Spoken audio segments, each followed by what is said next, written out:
notre robot hexapode. Les pattes lui confèrent une certaine stabilité et lui permet donc de franchir des obstacles lorsqu'on va monter les deux pattes. Comment a-t-il été conçu? Donc on a réalisé une CAO donc, de ce robot. Le robot a été conçu à l'aide de plaques d'ABS, parce que c'est facile à usiner et c'est assez léger. Les pattes ainsi que le châssis ont été dimensionnés de façon à ce que le robot ne fléchisse pas en statique et que l'on ne dépasse pas le couple de décrochage des servomoteurs en statique, mais que la cinématique nous permette de franchir des obstacles d'une certaine hauteur, environ 8 à 10 cm. Le châssis du robot donc, est composé de deux plaques superposées l'une au-dessus de l'autre qui sont donc vissées sur les servomoteurs dynamiques cell, ce qui confère une bonne rigidité au robot. Je vais passer au bout des pattes qui sont utiles pour détecter le contact du robot sur le sol. Donc, ils sont constitués d'un capteur d'une pièce déformable monobloc sur laquelle est collé un micro-rupteur.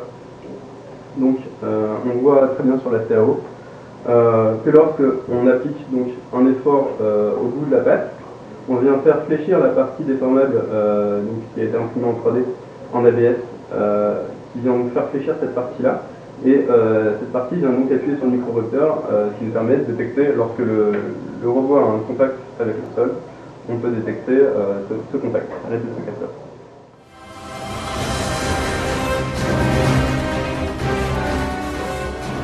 Nous avons utilisé deux caméras parce que nous avons besoin de synthétiser un environnement en 3 dimensions autour de notre robot. En utilisant deux caméras, on peut faire par analogie comme ferait n'importe quel être vivant, c'est-à-dire qu'on utilise les images provenant des deux caméras.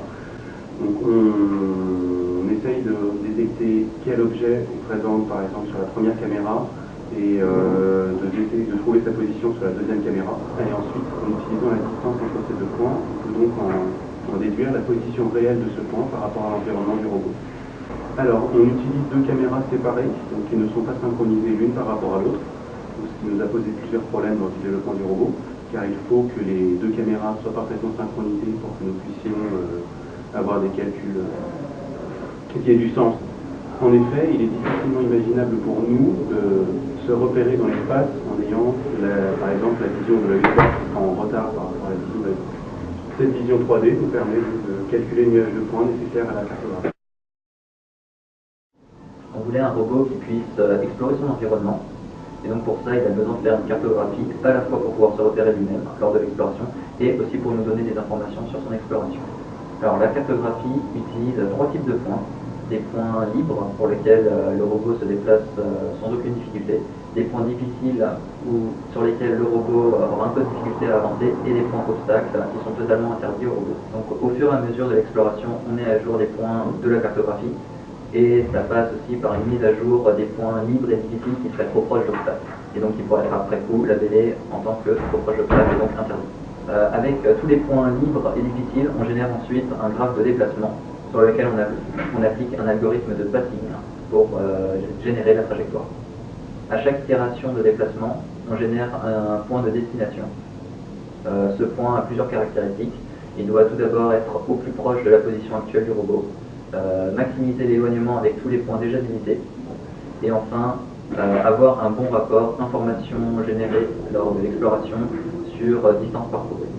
Et cet algorithme permet de donner un chemin à n'importe quel robot pour son exploration.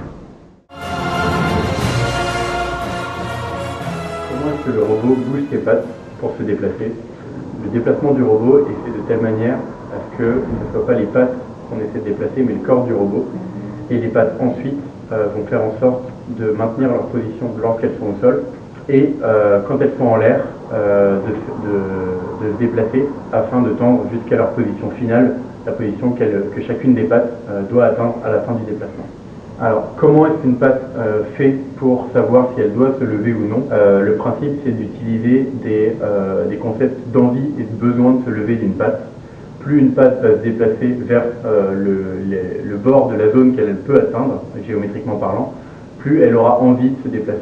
La première contrainte, c'est de faire en sorte que toutes les pattes, qu'il y ait au moins 4 pattes qui soient en permanence sur le sol, sinon les moteurs ne sont pas assez puissants pour pouvoir tenir le poids du robot.